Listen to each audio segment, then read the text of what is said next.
जय हिंद एवरीवन। तो ये सेट थर्ड है Bihar civil court clerk mains exam का, ठीक है। ये बुक है रुक्मणी प्रकाशन का, रुक्मणी पब्लिकेशन का। इस सेट में टोटल 90 क्वेश्चन है और ये सेक्शन वाइज होगा, section A B C D. Section A में ऑब्जेक्टिव क्वेश्चन मिलेंगे आपको 35 मार्क्स का 35 क्वेश्चन रहेगा, ठीक है। और 35 क्वेश्चन जो रहेगा ये कंप्यूटर बेस्ड 15 रहेगा, बाकी का 20 मैथ और रीजनिंग मिक्स रहेगा, ठीक है। चलिए स्टार्ट करते हैं पहला क्वेश्चन से। पहला क्वेश्चन है एमएस एक्सेल में कर्सर को एक समय में एक सेल ऊपर या नीचे ले जाने के लिए QWERTY कीबोर्ड का निम्नलिखित में से कौन सी कुंजी का प्रयोग किया जाता है। फिर से समझिए क्वेश्चन। एमएस एक्सेल में कर्सर को एक समय में एक सेल ऊपर या नीचे ले जाने के लिए QWERTY कीबोर्ड पर निम्नलिखित में से कौन सी कुंजी का प्रयोग किया जाता है। तो देखिए, एक सेल आप ऊपर ले जाना चाहे या एक सेल नीचे ला जाना चाहे, आपको इस्तेमाल करना पड़ेगा कौन सा की, तो page up page down, option हो जाएगा बी, ठीक है। अगर आपको ऊपर जाना है एक सेल या नीचे जाना है, कौन सा की यूज करेंगे आप, पेज अप और पेज डाउन, ठीक है। देखिए सेकंड नंबर क्या है, एमएस वर्ड में प्रिंट विकल्प को खोलने के लिए निम्नलिखित में से किस कीबोर्ड शॉर्टकट का प्रयोग किया जाता है। आपको करना है प्रिंट, तो पी से होता है प्रिंट, ठीक है। तो कंट्रोल प्लस पी अगर आप शॉर्टकट यूज करेंगे तो आपको प्रिंट का विकल्प ऑप्शन मिल जाएगा, ठीक है। तो आंसर हो जाएगा कंट्रोल प्लस पी। तीसरा देखिए, एमएस एक्सेल में वर्कशीट डेटा का स्वरूप बदलकर इसे अधिक प्रेजेंटेबल और आकर्षक बनाने की प्रक्रिया को क्या कहा जाता है।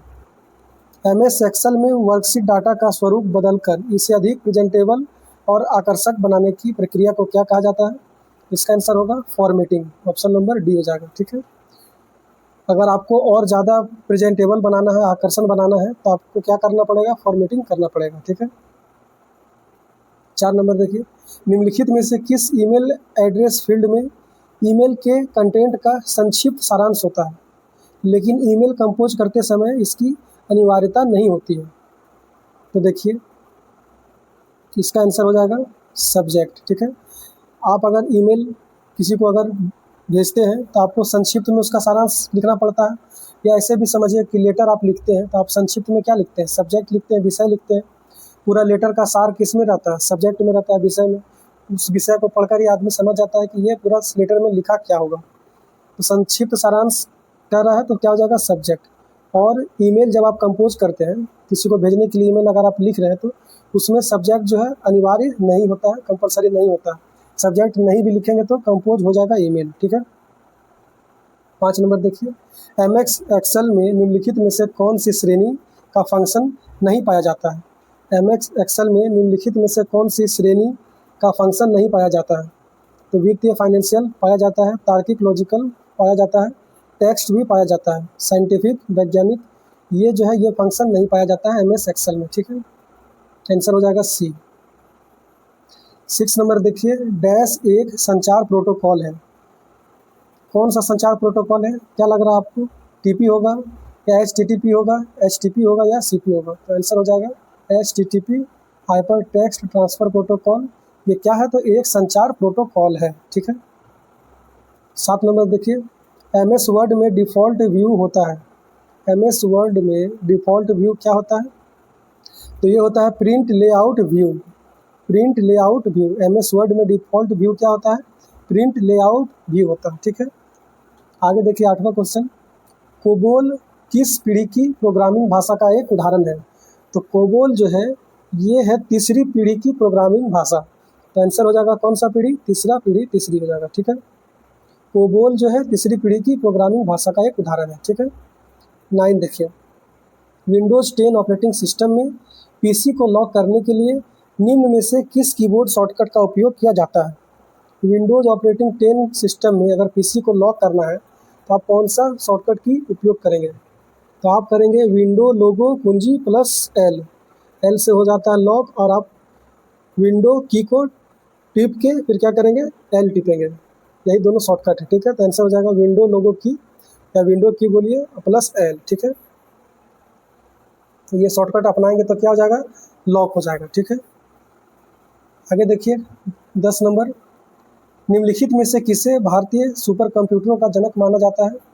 तो इसका आंसर क्या होगा, इसका आंसर हो जाएगा ऑप्शन ए विजय भाटकर, क्या हो जाएगा, विजय भाटकर। विजय भाटकर को भारतीय सुपर कंप्यूटरों का जनक माना जाता है। ठीक है, आइए 11 देखते हैं। 11 है, MS एक्सेल वर्कशीट में 5वें स्तंभ की 10वीं पंक्ति में मौजूद सेल का एड्रेस क्या होता है। MS एक्सेल वर्कशीट में 5वें स्तंभ की 10वीं पंक्ति में मौजूद सेल का एड्रेस क्या होता है, तो ये हो जाएगा आंसर E10। ठीक है, क्या हो जाएगा E10। देखिए, सिलिकॉन से बनी जिसके चारों ओर तार निकले होते हैं और बहुत पतली होती है, उसको कहते हैं। सिलिकॉन से बनी हुई ऐसी कौन सी चीज़ है जिसके चारों ओर तार निकले होते हैं और वह बहुत पतली होती है।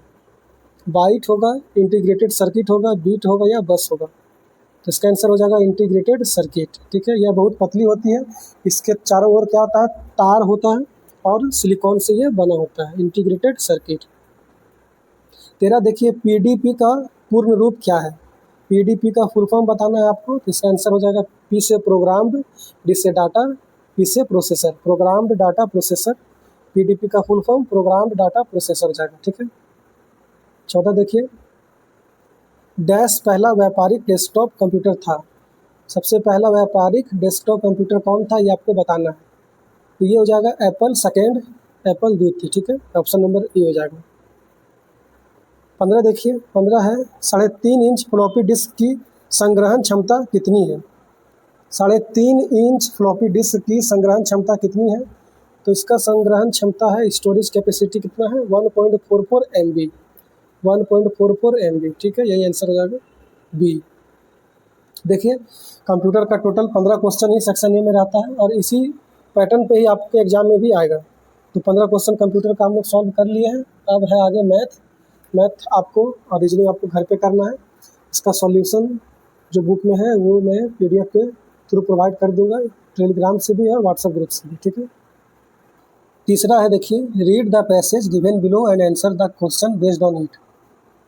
तो इसको चलिए हम लोग इसका सॉल्यूशन करते हैं। ठीक है, पहले पैसेज पढ़ेंगे, उसके बाद आप लोग इसका आंसर खुद से भी कर सकते हैं और मेरा बताया आंसर भी आप सुन लें। पैसेज को पढ़ने से पहले क्वेश्चन देख लेते हैं कि पूछा क्या है। Where is Mount Everest located, मतलब माउंट एवरेस्ट कहाँ लोकेट करता है, मतलब कहाँ स्थित है। आइए पढ़ते हैं। लिखा है, Mount Everest located in the Himalayas on the border between Nepal and Tibet. तो देखिए, पहला क्वेश्चन ही यही था कि माउंट एवरेस्ट कहाँ लोकेटेड है। तो इसका आंसर हो जाएगा mount Everest is located in the Himalayas on the border between Nepal and Tibet. ये हो जाएगा पहला का आंसर। ठीक है, दूसरा क्वेश्चन देख लीजिए क्या लिखा है कि how tall is Mount Everest. चलिए अब आगे पढ़ते हैं। यहाँ तक पढ़ लिए थे कि बिटवीन नेपाल एंड तिब्बत के बॉर्डर पे है Mount Everest. Is the world highest mountain standing by a staggering 848.86 metre. देखिए, यही इसका हाइट दिया गया है। ठीक है, यहीं पे इसका हाइट बता रहा है कि इसका हाइट कितना है, 8848.86 मीटर्स। और आपसे यही पूछ रहा था सेकंड में कि how tall is Mount Everest. तो आपको लिखना है कि Mount Everest is 848.86 metre tall. ठीक है, यही आपको लिखना होगा। थर्ड क्वेश्चन चेक कर लीजिए क्या लिखा है। What are some of the challenges of climbing Mount Everest. Mount Everest को चढ़ने पे क्या क्या चैलेंजेस, क्या क्या मुश्किलें आते हैं, वो आपको बताना है। चलिए, यहाँ तक हम लोग पढ़ लिए थे, इसी लेवल से इतना ऊंचाई पर है माउंट एवरेस्ट, ये सब पढ़ा जा चुका है। आगे पढ़ते हैं। Climbing Everest is an extreme challenging and dangerous undertaking requiring extensive mountaineering experience, specialised equipments and a high level of physical fitness. Mount Everest को चढ़ना है तो क्या क्या चैलेंजेस है देख लीजिए कि ये रिक्वायर क्या करता है, एक्सटेंसिव माउंटेनियरिंग एक्सपीरियंस। आपको एक्सपीरियंस होना चाहिए माउंटेन चढ़ने का। आपके पास स्पेशलाइज्ड इक्विपमेंट्स होना चाहिए, औजार होना चाहिए इस तरह का जो कि आपको चढ़ने में हेल्प करे।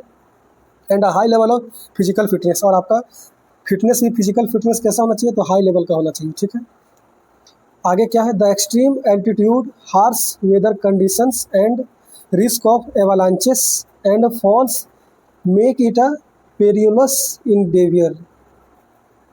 तो देखिए क्या कह रहा है कि द एक्सट्रीम एल्टीट्यूड, बहुत ज़्यादा ऊंचाई है, उसका फिर क्या कह रहा है, हार्श वेदर कंडीशन मौसम का भी बहुत ख़राब होता है।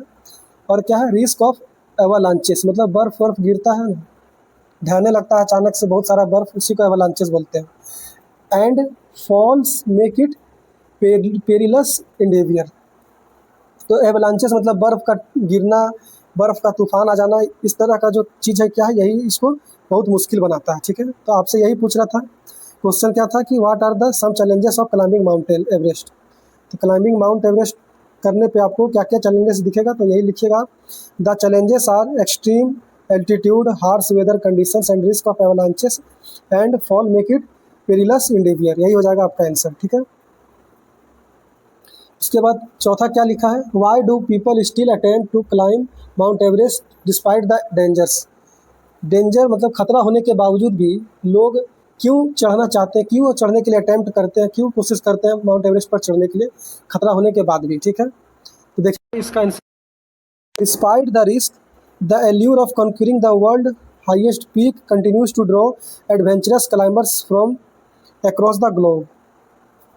देखिए कह रहा है कि रिस्क होने के बाद भी क्या होता है, तो एडवेंचर्स क्लाइंबर्स जो होता है, जो एडवेंचरस काम करना चाहते हैं, कुछ मतलब एडवेंचरस काम मतलब होता है कि वो कुछ अलग टाइप का करना चाहता हो। तो जैसे मान लीजिए कि आप अगर खाना पकाने वाले में से हैं, तो आप भी सोचते हैं कि हम ऐसा क्या खाना पकाएं कि घर में सब मेरा तारीफ़ करें। तो जो एडवेंचरस क्लाइंबर है उसको उसका शौक ही है कि हमको चढ़ना है, अब कहाँ चढ़ना है, कहीं भी जो मिलेगा चढ़ जाएगा।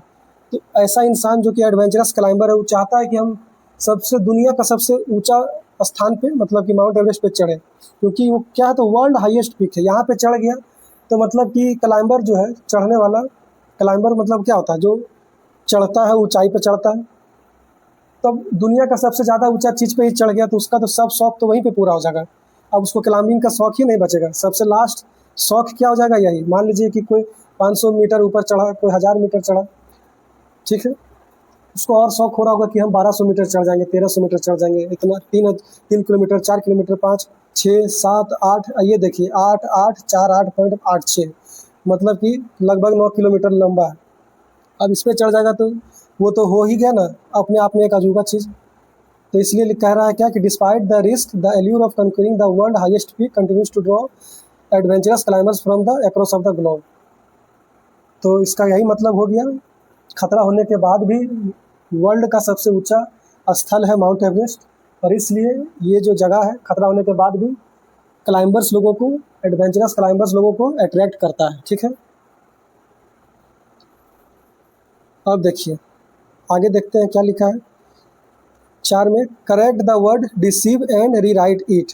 तो देखिए डिसीव का स्पेलिंग यहाँ पे गलत दिया गया है। ठीक है, आपको इसी का स्पेलिंग सही करके बताना है आपको। तो डिसीव का स्पेलिंग क्या होता है आपको पता है क्या नहीं, DECEIVE होगा। ठीक है, यही यहाँ पे क्या हो रहा है, गलत हो जा रहा है। तो इसका आंसर क्या हो जाएगा, DECEIVE। ठीक है, लिख कर देते हैं, रुकिए आपको, DECEIVE, यही हो जाएगा आपका आंसर। डिसीव का मतलब क्या होता है, धोखा देना होता है। ठीक है, डिसीव का मतलब धोखा देना होता है। Correct the word मिनीस and rewrite it. देखिए मिनीस नहीं, मिनैक होता है। ठीक है, मिनैक, तो MENACE, ये हो गया मिनैक। इसका मतलब होता है क्या, धमकी देना। ठीक है, क्या होता है, धमकी देना। ठीक है,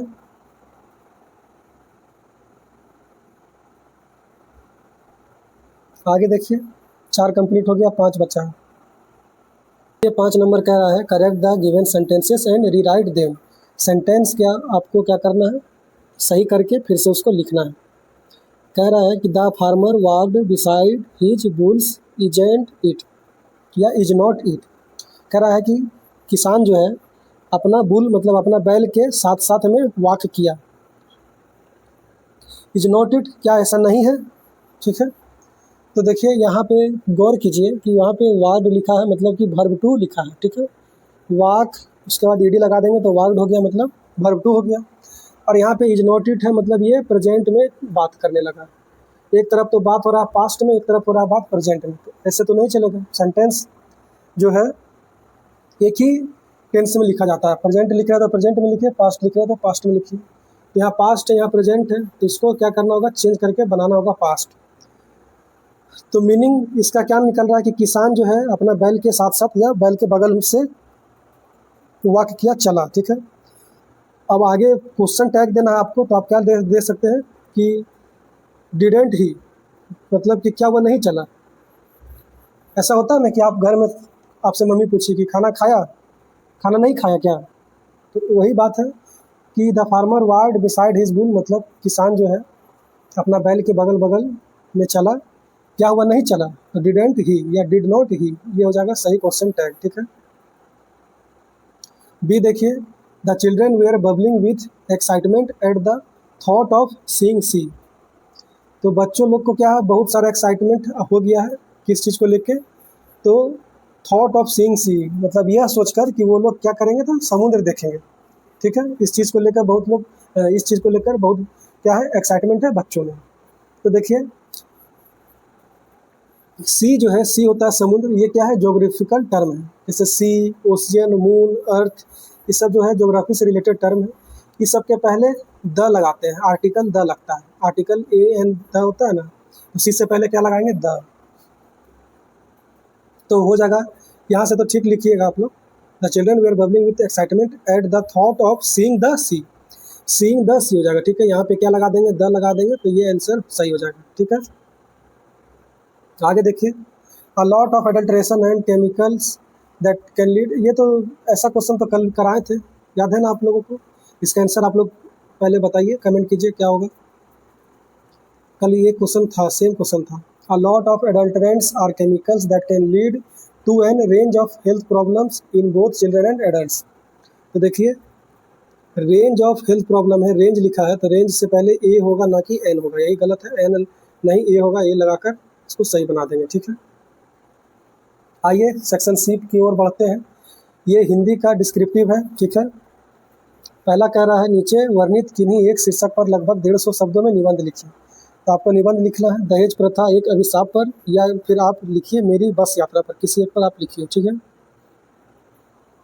अब क्या है, दूसरा में दिया गया है, ये गद्यांश है और शायद इसका आपको इससे जुड़ा हुआ क्वेश्चन रहेगा, उसका आपको आंसर देना है। हाँ है तो क्वेश्चन, यहाँ पे देखिए 5 क्वेश्चन है, इसका आपको आंसर देना है, ठीक है। तो पहले क्वेश्चन ही देख लेते हैं क्या पूछ रहा है, फिर गद्यांश पढ़ेंगे। एआई का उपयोग किन क्षेत्रों में हो रहा है, एआई का प्रयोग किन क्षेत्रों में हो रहा है, चलिए ठीक पढ़ते हैं। अब अवतरण, आर्टिफिशियल इंटेलिजेंस का प्रभाव। आर्टिफिशियल इंटेलिजेंस एआई ने आज हर क्षेत्र में क्रांति ला दी है। चिकित्सा, शिक्षा, कृषि और उद्योग जैसे क्षेत्रों में एआई का उपयोग समस्याओं को हल करने और कार्यों को अधिक प्रभावी बनाने में किया जा रहा है। यहीं पे आंसर मिल गया आपको। उपयोग पूछा था आपसे कि एआई का उपयोग किस में किया जा रहा है, तो आप लिखिएगा कि एआई का उपयोग जो है चिकित्सा, शिक्षा, कृषि और उद्योग जैसे क्षेत्रों में एआई का उपयोग किया जा रहा है, ठीक है। या यहाँ से आप पूरा लिख सकते हैं और पूरा लिख देंगे कि समस्याओं को हल करने और कार्यों को अधिक प्रभावी बनाने में किया जा रहा है, ठीक है। पहला का आंसर हो गया। दूसरा क्या है, हेल्थ केयर में एआई का क्या योगदान है, हेल्थ केयर में एआई का योगदान पूछ रहा है। चलिए पढ़ते हैं आगे। लिखा है, हेल्थ केयर में यह रोगों का पूर्वानुमान लगाने और उपचार को सटीक बनाने में सहायक है। यही क्वेश्चन भी था कि हेल्थ केयर में एआई का क्या उपयोग है, तो यही हो जाएगा, हेल्थ केयर में यह रोगों का पूर्वानुमान लगाने और उपचार को सटीक बनाने में सहायक है, यहाँ से यहाँ आंसर हो जाएगा, ठीक है।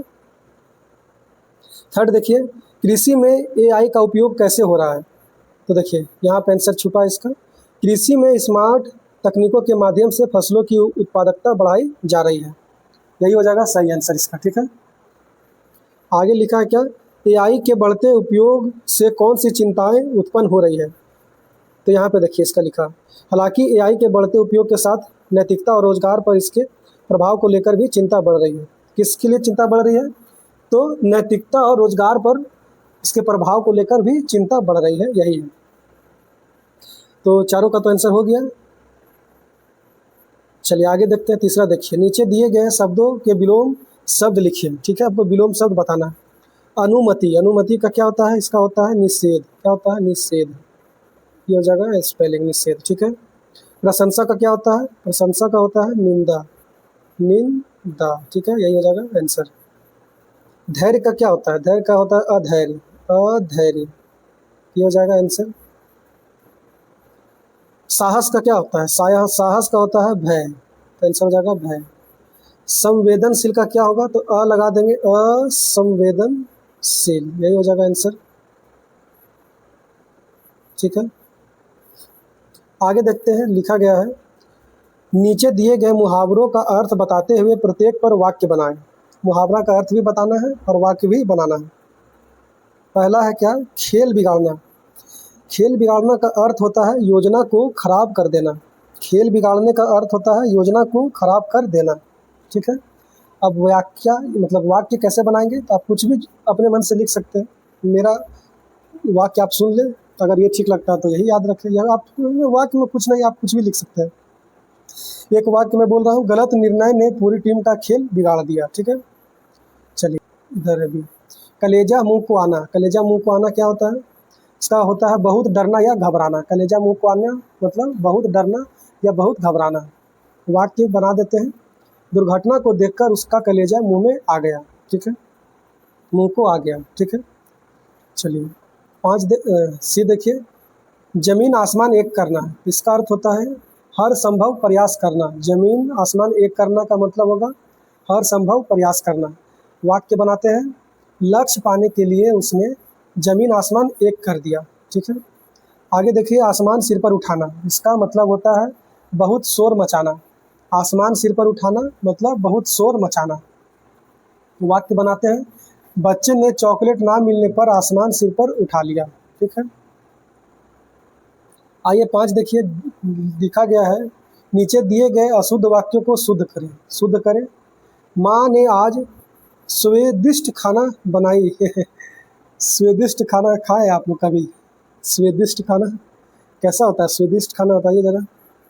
सही क्या होगा, स्वादिष्ट होगा। ठीक है, स्वादिष्ट ऐसे लिखा गया, स्वादिष्ट।